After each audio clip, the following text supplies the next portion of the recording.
लगता है कि मुसलमान गोश्त नहीं खाएगा तो परेशान हो जाएगा, ऐसा नहीं है।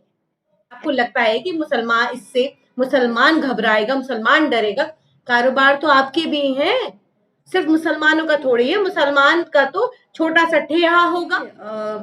अजान के का मुद्दा कोई मुद्दा नहीं है। मैं समझती हूँ कि ये एक खास करके एक समुदाय को टारगेट करने के लिए, समुदाय को परेशान करने के लिए इस कुछ लोग ऐसे हैं जो लगातार अभी से नहीं, बहुत पहले से उनको परेशानी थी। मैं एक वकील होने के नाते अभी 10 बजे के बाद जिस तरीके से हम लोग ये देखते हैं, जबकि सुप्रीम कोर्ट की डायरेक्शन है कि 10 बजे के बाद लाउड स्पीकर नहीं बजेंगे, सुप्रीम कोर्ट की डायरेक्शन के बावजूद भी हम आप रात के 1-1 बजे तक और 2-2 बजे तक हम लोग ये देखते हैं कि सड़कों पर से लाउड स्पीकर बजाते हुए लोग नाचते गाते हुए जाते हैं। अगर ये बात कही जा रही है कि लाउड स्पीकर को बैन करा जाए, तो लाउड स्पीकर सिर्फ सिर्फ मस्जिदों के थोड़ी बंद होंगे, फिर तो मंदिरों के भी बंद होंगे। जो आरती होती है मंदिरों के अंदर, जो गुरुद्वारे के अंदर जो चलते हैं, तो वो भी बंद होंगे। तो सभी धर्मों के लिए होगा, सिर्फ एक समुदाय के लिए तो नहीं होगा। अब बात ये आ रही है कि खास करके एक विशेष वर्ग को जिस तरीके से बार बार कभी मीट बैन को लेकर के, कभी अजान के ऊपर, कभी हिजाब के ऊपर, ये लगातार इस तरीके की बातें और विवादित बयान दिए जा रहे हैं। और खास करके जब मुस्लिम अभी हाल फिलहाल में जो महंत मंदिर के पुजारी जिन्होंने जिस तरीके से अभद्र भाषा का प्रयोग उन्होंने किया मुस्लिम महिलाओं के लिए, और फिर वो दूसरे ही दिन जब उनके ऊपर FIR हुई तो उसके बाद फिर वो माफी मांगते हुए नजर आए। तो क्या दर्शाता है? यही दर्शाता है कि इस तरीके की कुछ लोग हैं समाज के अंदर जो समाज को गंदा करने का काम कर रहे हैं, नफरत बो रहे हैं। ये लोग देश के लिए, संविधान के लिए, ये लोग खतरा है। तो मैं ये समझती हूँ कि ऐसे लोगों के खिलाफ FIR करनी चाहिए और इनको जेल भेजना चाहिए, ताकि जो ये लोग नफरत की राजनीति कर रहे हैं, जो लोग नफरत की राजनीति कर रहे हैं और जो लोग नफरत बोने का समाज में काम कर रहे हैं। आपने देखा होगा कि पहले 2014 से पहले मुस्लिम हिंदू किस तरीके से आपस में भाई भाई की तरह रहता था। क्या आपको लगता था, आपको एहसास होता था कि कहीं पर भी किसी भी तरीके से इस तरीके की भावना कभी आपको देखने को मिली? 2014 के बाद ही क्यों? और कुछ ऐसा गैंग है जो ये बार बार उसको अजान से परेशानी होती रही है। मैं ये नहीं कहती कि अभी हुआ है, होती रही है लगातार इस तरीके से। कई बार PIL डाली गई, कई बार इस पर इसको मुद्दा बनाया गया, लेकिन अब जो है, अब 2014 के बाद जिस तरीके से संघ पूरी तरह अब सत्ता के अंदर है, तो उनको लग रहा है कि ये बहुत आसान है, मुस्लिमों पे प्रहार करो, मुस्लिमों के एग्जिस्टेंस पे प्रहार करो, अजान पर, हिजाब पर, मीट के ऊपर। जो गोश्त मुसलमान खाता है तो इनको लगता है कि सिर्फ मुसलमान गोश्त खाता है, मुसलमान मीट खाता है, हिंदू नहीं खाता, क्रिश्चियन नहीं खाता, सिख नहीं खाता, ईसाई नहीं खाता। तो इनको लगता है सिर्फ और सिर्फ मुसलमान खाता है।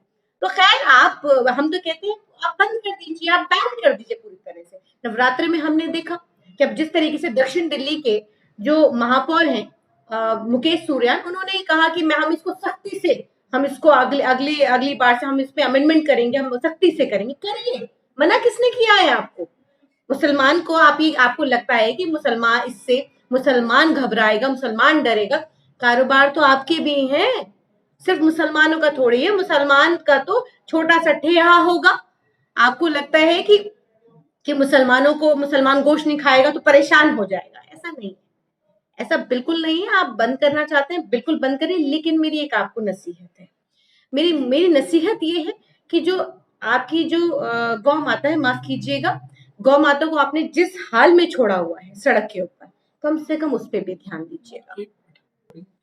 देखिए, ये पूरी तरह ये बीजेपी का एक वोटों का ध्रुवीकरण जिस तरीके से करते हैं, नफरत की राजनीति जिस तरीके से करते हैं, तो ये देखिए, इनके पास कभी ये महंगाई के ऊपर बात नहीं करते, ये कभी बेरोजगारी पे बात नहीं करेंगे। इनको अखंड भारत बनाना है, हिंदुत्व की ये बात करते हैं, लेकिन सही मायने में अगर आप इसे देखें तो ये हिंदुओं को भी बदनाम कर रहे हैं। हिंदुत्व के नाम पर आप हिंदू धर्म को ही खत्म कर रहे हैं।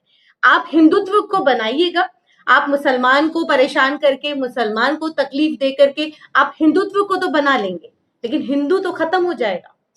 आप हिंदुत्व का अस्तित्व तो खत्म कर देंगे ना पूरी तरह। तो मेरा यही कहना है कि देखिए, आप कम से कम जो नफरत की आप राजनीति जो जिस तरीके से करते हैं, तो उस नफरत की राजनीति में ये मत भूलिए कि ऐसे लोग हैं, जब इस तरीके की ये लोग दिलेरी दिखाते हैं कि हमने किसी मुसलमान की दाढ़ी हमने नोची, हमने किसी की टोपी उछाली, हमने किसी की लिंचिंग की, तो कुछ ऐसे लोग हैं, कुछ ऐसा गैंग है जो इनको सम्मानित करता है, इनको सम्मान देता है, इनके फोटो खिंचाता है, उसको वायरल करता है, उसको सोशल मीडिया के जरिए और जो दूसरा इनका और ग्रुप है और गैंग है, उनको ये बताता है कि देखिए, इसने ये दिलेरी दिखाई है, इसने किसी मुसलमान को मारा है, उसको परेशान किया, उसके मजहब पे प्रहार किया है, तो देखिए उसका हम किस तरीके से सम्मान करते हैं, उसको हम कैसा पद देते हैं। तो देखिए, ये नीचे लेवल पे नहीं है, तो ऊपर से आदेश आ रहे हैं, ये तो ऊपर से ये जो प्रोपेगेंडा, ये तो मोहरे हैं, ये तो ऊपर से चलाया जा रहा है, ये शय तो ऊपर से दी जा रही है। आप कई बार देखे होंगे कि पुलिस की एग्जिस्टेंस में ये इस तरीके की जो नफरत की राजनीति है, ये किसी मुसलमान को मारना, जय श्री राम के नारे लगाना, और तो और किसी एक समुदाय के खिलाफ अभद्र भाषा का प्रयोग करना, ये किसी एग्जिस्टेंस में प्रशासन इस तरीके से ऐसे लोगों को शय दे रहा है, तो किसके कहने पर शय दे रहा है? तो जाहिर सी बात है। लेकिन मैं एक बात आपको सुनिश्चित करना चाहती हूँ कि देखिए, इससे मुसलमानों के अस्तित्व पे कोई फर्क नहीं पड़ा। अगर फर्क पड़ रहा है तो देश के संविधान पे पड़ रहा है। आप देश की रूह पे प्रहार कर रहे हैं, देश के संविधान को, जो तमाम जो हिंदू है, जो सेक्युलरिज्म पे बिलीव करता है, जो संविधान पे बिलीव करता है, तो देखिए आप संविधान पर प्रहार कर रहे हैं। आप मुसलमानों को आप तकलीफ देने की आड़ में आप संविधान को खत्म कर रहे हैं।